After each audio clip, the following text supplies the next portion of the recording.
The diplomatic chamber aboard the Celestial Dawn hummed. With the soft vibration of its quantum drives, representatives from 12 species sat in a careful arrangement, each positioned according to their atmospheric and gravitational needs. The humans occupied a modest section near the observation windows. Their delegation, small but resolute, Anna, barely 7 Earth years old, sat beside her mother, Commander Sarah Chen. The child's legs swung beneath her chair, too short to reach the polished floor. She clutched a stuffed rabbit, or relic from Earth that had traveled 3 light years to be here. Across the circular table, the Vrex delegation towered in their containment fields. Their crystalline bodies refracted the chamber's light into dancing rainbows. The lead Vrex, whose name translated roughly to Keeper of Ancient Sorrows, had been speaking for nearly an hour about humanity's unsuitability for membership in the Galactic Concordance. They are too violent, the Keeper declared, its voice resonating through translation nodes. Too unpredictable. They wage war upon themselves. How can we trust them with the peace we have maintained for 6,000 cycles? Commander Chen remained still, her jaw tight. She had heard these arguments before, in a dozen different chambers, from a dozen different species. The voting would happen today. Humanity's fate in the wider galaxy hung in the balance. Eric stood at the back of the human delegation, his role as security detail keeping him alert despite the tedium. He had been Sarah's partner for 3 years, both professionally and personally. His hand rested near his sidearm, though weapons were ceremonial here. Real protection came from the diplomatic shields and the warships in orbit. The Keeper continued its prosecution. We have reviewed their history. Countless conflicts, the burning of their own world, the scars of nuclear fire still visible on their homeworld's surface. What assurance do we have that they will not bring this chaos to our civilizations? Anna tugged on her mother's sleeve. Sarah leaned down, expecting the child to ask about leaving, about finding a restroom, about anything other than the heavy proceedings. "Mama," Anna whispered, though her child's voice carried in the chamber's acoustics. "Why is the shiny person so mean?" Several delegates turned. The Keeper's crystalline structure seemed to pulse with an emotion the translators couldn't identify. "Hush, sweetheart," Sarah whispered back, feeling heat rise to her cheeks. But Anna wasn't finished.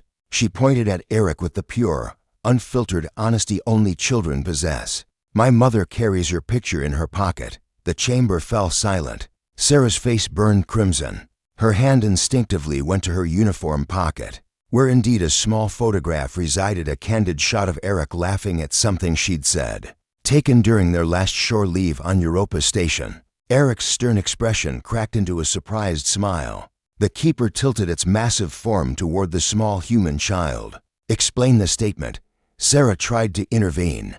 "Ambassador Keeper, please forgive my daughter. She's young and doesn't understand the gravity." "No." The Keeper's voice wasn't harsh, but firm. "Let the offspring speak. We have heard from your warriors, your diplomats, your scientists. Perhaps it is time to hear from those who will inherit the future you seek." Anna looked at her mother, who nodded reluctantly. The girl stood on her chair to be more visible, still clutching her rabbit. "Eric is nice to my mama," Anna said simply. "He makes her smile when she's sad. She keeps his picture so she can remember happy when things are scary." The Keeper was quiet for a long moment. Then, "And are things often scary for your mother?" Anna nodded vigorously. "Sometimes, when she has nightmares about the bad time, when Earth got hurt. But Eric helps her remember the good things too." The delegate from the harmonious collective, a species resembling terrestrial octopi, spoke up. "The child references the Cascade event, the near extinction." "Yes," Sarah said quietly, finding her voice. 92 years ago, our world nearly died. We almost destroyed ourselves. Those scars the Keeper mentioned, they're real. We carry them." She stood, one hand on Anna's shoulder. "But we also carry this." She withdrew the photograph, holding it up. "Hope, love, the determination to be better than our worst moments. My daughter doesn't understand galactic politics, but she understands that in the darkness of space, millions of kilometers from home, her mother carries a reminder of why we keep going." Eric stepped forward, joining them. "Every human here carries something similar. A photo, a letter, a memory. We know what we're capable of at our worst. We've lived it. But we also know what we're capable of at our best. The Keeper's form seemed to shift, its crystalline structure reconfiguring. The Vrex have never known such destruction. We have never faced extinction by our own hands. We have considered this a strength. Perhaps, Sarah said carefully, it is also a blindness. Explain. You've maintained peace for 6,000 cycles. That's admirable. But has it been tested? Have you ever had to choose peace when war was easier? Have you had to rebuild trust after betraying it? We have. Every day, humanity makes the choice to be better than our history. That choice, that conscious effort, that's our strength. Anna, still standing on her chair, added with childish wisdom, Eric says that falling down doesn't make you bad. Staying down does. The Keeper regarded the small family unit mother, daughter, protector. Then its attention swept across the other delegates.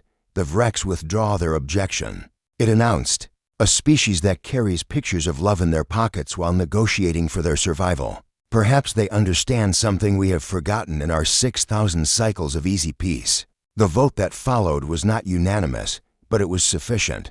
Humanity was accepted into the galactic concordance, not despite their scars, but because of what those scars had taught them. As they left the chamber, Anna held both her mother's and Eric's hands. Did I help? She asked. Sarah squeezed her daughter's hand, tears in her eyes. More than you know, baby. More than you know. Eric ruffled Anna's hair. Remind me to give you copies of my best pictures. Your mom's collection needs updating. Sarah laughed the first genuine laugh she'd had in weeks and pulled them both, close as the celestial dawn carried them toward humanity's new future among the stars. Behind them, through the observation windows, Earth hung like a blue marble against the infinite dark. Scarred, yes, but healing. Always healing. And in Sarah's pocket, a photograph remained a small reminder that even in the vastness of space, love was the most human thing to carry.